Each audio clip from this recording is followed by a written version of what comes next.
చేపల పులుసే కాదు నెల్లూరు రాజకీయం కూడా స్పైసీనే. ఇక్కడ రాజకీయం అంటే కేవలం ఓట్లు సీట్లు మాత్రమే కాదు, ఆత్మాభిమానం, ఆధిపత్యం. డీలిమిటేషన్ తో అసెంబ్లీ సీట్లు పెరుగుతున్నాయన్న సంకేతాలతో సింహపురి రాజకీయం పురివిప్పి ఆడుతోంది. కోట్లకు పడగలెత్తిన పెద్దారెడ్ల ఆశలకు ప్రస్తుతం రెక్కలొచ్చాయి. అధికార విపక్ష పార్టీలో టికెట్ల కోసం ఎదురు చూస్తున్న ఆశావాహులు రాజకీయ కసరత్తుతో అప్పుడే కుస్తీ పడుతున్నారు. రాబోయే కాలానికి కాబోయే అభ్యర్థులమంటూ తెరపైకొస్తున్న నాయకులెవరు?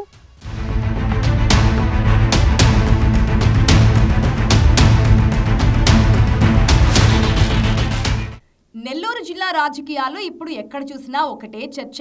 2029 సీట్ల పెంపు. ప్రస్తుతమున్న లెక్కల ప్రకారం జిల్లాలో నియోజకవర్గ సంఖ్య పెరగడం ఖాయమని తేలడంతో ఇన్నాళ్లు ఎమ్మెల్యే సీటు కోసం ఎదురు చూస్తున్న నాయకుల్లో ఉత్సాహం ఉరకలేస్తోంది. ఆర్థికంగా బలంగా ఉండి 100 కోట్లు ఖర్చు చేసే సత్తా ఉన్నా సరైన ప్లాట్ఫామ్ లేక మదనపడుతున్న నాయకులు దీన్ని ఏదో సువర్ణావకాశంగా భావిస్తున్నారు. దేశవ్యాప్తంగా డీలిమిటేషన్ ప్రక్రియపై కేంద్రం ప్రకటన చేయడంతో టీడీపీ, వైసీపీల్లో అప్పుడే ఆశావాహుల జాబితా చాంతాడంత కనిపిస్తోంది. టికెట్ దక్కితే కోట్లు ఖర్చు చేయడానికి సిద్ధంగా ఉన్న నాయకులకు నెల్లూరు జిల్లాలో కొదవలేదు. అయితే అవకాశం రాకపోవడంతో ఎంతో మంది చేసేదేమీ లేక సైలెంట్గా ఉండిపోతున్నారు. అసెంబ్లీ సీట్లు పెరగడం ఖాయమని తేలడంతో ఒక్కొక్కరు బయటపడుతున్నారు. నెల్లూరు జిల్లాలో ముఖ్యంగా వైసీపీలో ఆశావాహులు చాలా మంది కనిపిస్తున్నారు. పార్టీ కోసం కష్టపడే గూడూరు నియోజకవర్గానికి చెందిన శ్యాంప్రసాద్ రెడ్డి కలిసొచ్చే కాలం కోసం ఎదురు చూస్తున్నారు. వైసీపీ అధినేత వైఎస్ జగన్మోహన్ రెడ్డికి, సజ్జల రామకృష్ణారెడ్డికి ఆయన ముఖ్య సన్నిహితుడిగా ఉన్నారు. అవకాశం వస్తే తన సత్తా ఏంటో చూపిస్తానంటున్నారు శ్యాంప్రసాద్ రెడ్డి. గూడూరు నియోజకవర్గం ఎస్సీ రిజర్వ్డ్ కావడంతో జిల్లాలో పోటీకి తనకు అనుకూలమైన నియోజకవర్గం వేటలో ఆయన ఉన్నారు. అసెంబ్లీ సీట్లు పెరిగితే జిల్లాలో 2-3 స్థానాలు అదనంగా వస్తాయనే అంచనాలున్నాయి. దీంతో ఏదో చోటు నుంచి ఈసారి శ్యాంప్రసాద్ రెడ్డి బరిలో ఉంటారని భావిస్తున్నారు. 2029 ఎన్నికల్లో నెల్లూరు జిల్లాలో టికెట్ పై శ్యాంప్రసాద్ రెడ్డికి వైసీపీ అధినేత హామీ ఇచ్చినట్లు ప్రచారం జరుగుతోంది.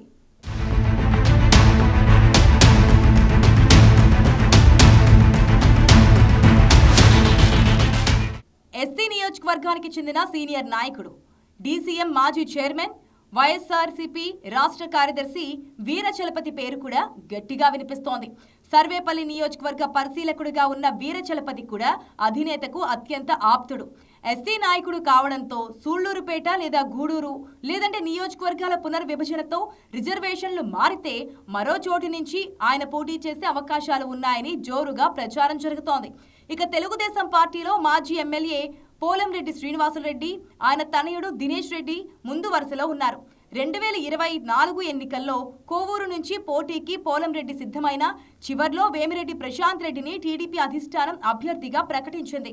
2029 ఎన్నికల్లో ఉమ్మడి నెల్లూరు జిల్లాలోని ఏదో ఒక నియోజకవర్గం నుంచి ఖచ్చితంగా బరిలో ఉంటారని ముఖ్యమంత్రితో పాటు యువనేత నారా లోకేష్ భరోసా ఇచ్చినట్లు చెబుతున్నారు.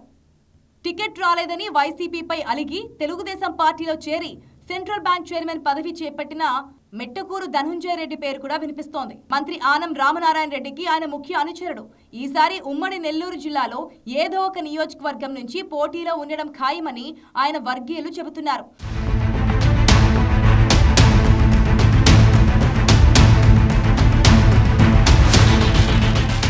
మంత్రి ఆనం ముఖ్య అనుచరుడిగా ఉన్న గిరినాయుడు పేరు కూడా బలంగా వినిపిస్తోంది. ఆయన కూడా వచ్చే ఎన్నికల్లో టికెట్ రేసులో ఉంటారని చెబుతున్నారు. ఇక కావలి నియోజకవర్గానికి చెందిన వైసీపీ బహిష్కృత నేత సుకుమార్ రెడ్డి పేరు కూడా వినిపిస్తోంది. సుకుమార్ రెడ్డి మళ్లీ వైసీపీలో చేరి ఆ పార్టీ నుంచి ప్రయత్నిస్తారా లేదంటే టీడీపీ నుంచి పోటీ చేస్తారా అన్నది సస్పెన్స్ గానే ఉంది.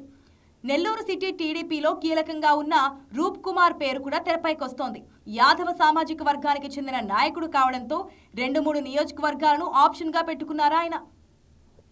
ఉదయగిరి వైసీపీ నాయకుడు చేచర్ల సుబ్బారెడ్డి కూడా ఈసారి ఎమ్మెల్యేగా పోటీ చేయాలని తహతహలాడుతున్నారు. ఆర్యవైశ్య సామాజిక వర్గానికి చెందిన నుడా మాజీ చైర్మన్ ముక్కాల ద్వారకానాథ్ కూడా ఈసారి టికెట్ రేసులో ఉండబోతున్నారు.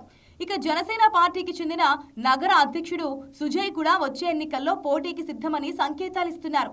నెల్లూరు నగరంలో సొంత నిధులతో కార్యక్రమాలు చేస్తూ ఆయన ప్రజలకు దగ్గరవుతున్నారు. ఆర్యవైశ్య సామాజిక వర్గానికి చెందిన నాయకుడు కావడంతో ఓటింగ్ శాతం కూడా ఉంది.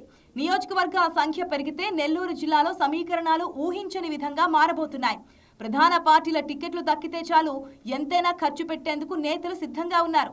ఇన్ని ఆశలు అంచనాల మధ్య 2029 నాటికి ఎవరి కల నెరవేరుతుందో చూడాలి మరి.